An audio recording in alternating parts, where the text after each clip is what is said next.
ஓம் சாந்தி. அவ்யக்த முரளி 15/2/1969. அவ்யக்த பாப்தாதா, மதுபன்.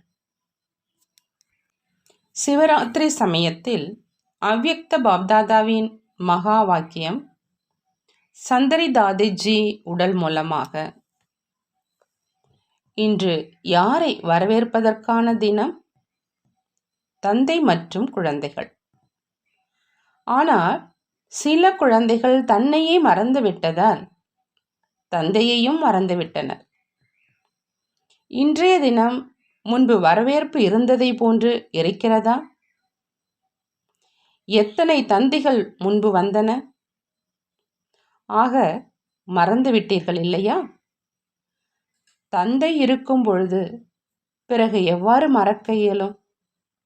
இதுவே நம்பிக்கை, இதுவே படிப்பு. படிப்பு நிலையாக நடைபெறுவது போல காரியமும் முன்பு நடைபெற்றது போல் நடைபெற்று கொண்டே இருக்கும். அந்த நம்பிக்கை இல்லை அப்படின்னா காரியத்திலும் கூட கொஞ்சம் நான் யாருடைய குழந்தையாக இருக்கிறேன் என்ற தனது நிலையை குழந்தைகள் புரிந்திருக்கிறாங்களா? தந்தை சதா இருக்கிறாங்க அப்படின்னா குழந்தைகளும் சதா இருக்கிறாங்க. ஆனால் தேக அபிமானம் தனது சுய தர்மத்தை மறக்க வைத்து விடுகிறது. மறப்பதால் காரியம் எவ்வாறு நடைபெறும்? எவ்வாறு முன்னேற்றம் அடைவீங்க? தந்தை தனது அறிமுகத்தை கொடுத்து விட்டார். குழந்தைகளுக்கும் கூட தன்னுடைய அறிமுகம் கிடைத்திருக்குது. எவ்வளவு காலம் இந்த லட்சியத்தை உறுதி செய்வதற்காக முயற்சி செய்யப்பட்டிருக்குது? அந்த முயற்சியினுடைய பலன் எங்கே? நினைவு ஏற்படுத்துவதற்காக மட்டுமே இதை கூறிக்கொண்டு இருக்கிறேன். முரளி சொல்வதற்காக அல்ல, குழந்தைகளுடன் சந்திப்பதற்காகவே வந்திருக்கிறேன். அதிகமாக நினைவு செய்து கொண்டு இருக்கின்றனர். பாபா, தாங்கள் சென்றீர்கள் என்றால் புத்துணர்வு பெறுவார்கள் என்று குழந்தை கூறினார்கள். அதாவது சுந்தரி தாதிஜி சொன்னாங்க. ஒருவேளை நம்பிக்கை இருக்குது அப்படின்னா புத்துணர்வோடும் இருப்பீங்க. பிறகும் கூட சிறிது நேரத்துக்கு குழந்தைகளை சந்திப்பதற்காக வர வேண்டியதாகிவிட்டது. குழந்தைகளே, சதா தன்னை சௌபாக்கியசாலி என புரிந்து கொள்ளவும் என்று இந்த சோமானத்தை நினைவுபடுத்தவே வந்திருக்கின்றோம். யாருக்கு தந்தை, ஆசிரியர் மற்றும் சத்குருவிடம் முழுமையான தொடர்பு, முழுமையான ஈடுபாடு இருக்கிறதோ அவர்களையே சதா சௌபாக்கியசாலி என்று சொல்லப்படுகின்றது. கன்னிப்பெண்ணின் நிச்சயதார்த்தத்திற்கு பிறகு என்ன ஆகிறது? பதியுடன் அன்பு ஏற்பட்டு விடுகிறது. அப்பொழுதே அவர்களை சதா சுமங்கலி என்று சொல்கின்றனர். ஆனால் அவர் எங்க சுமங்கலியாக இருக்கின்றார்? உள்ளுக்குள் என்ன நிறைந்திருக்கிறது?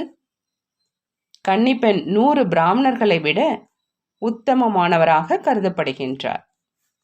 நிச்சயதார்த்தம் செய்த பின் அசுத்தமாகும் காரணத்தினால உள்ளுக்குள்ள அபாக்கியசாலி ஆகிறாங்க. இது யாருக்கும் தெரியல. சதா சுமங்கலி யார் என்று தந்தைதான் சொல்கின்றார். எப்பொழுதும் பரமாத்மாவோடு முழுமையான அன்பு, ஈடுபாடு கொண்டவர்களே சதா சுமங்கலி ஆவாங்க. இது படிப்பிற்கான காலம்.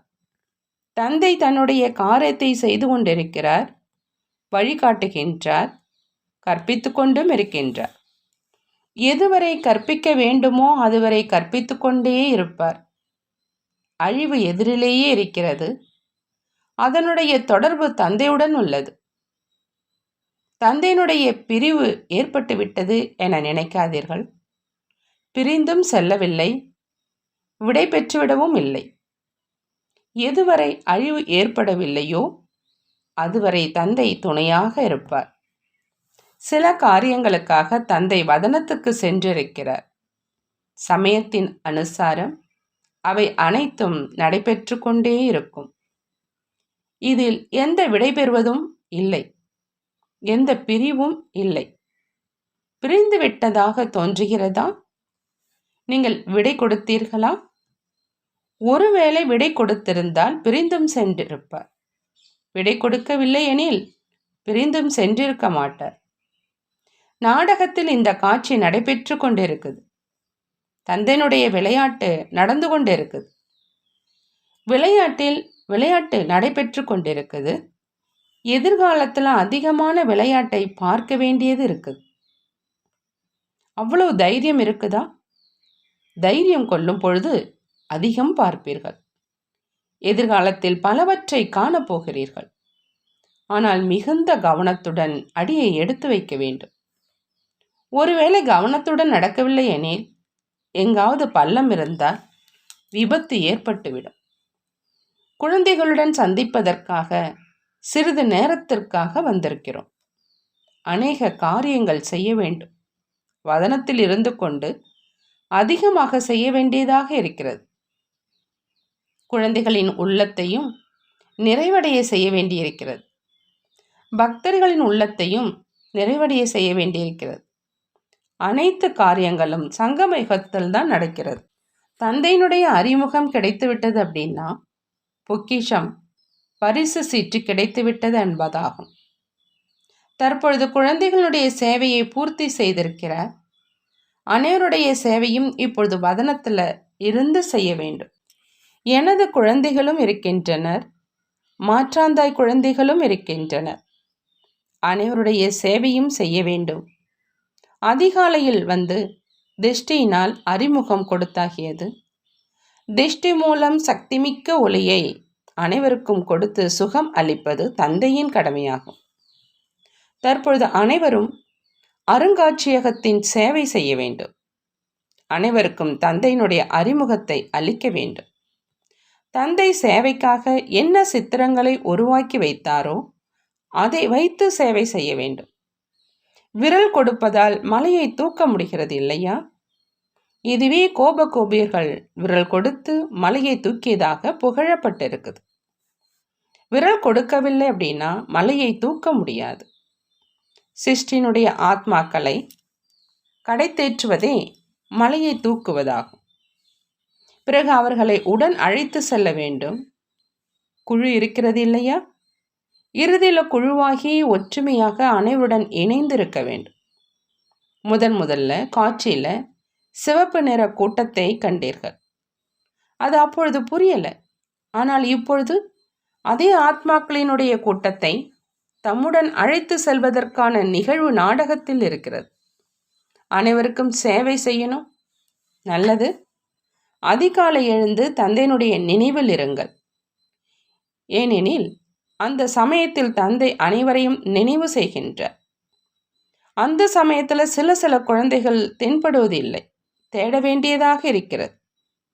தனித்தனியான ரீதியில் நினைவு செய்தாலும் அவசியம் குழுவுடன் இணைந்தும் நடக்க வேண்டும்.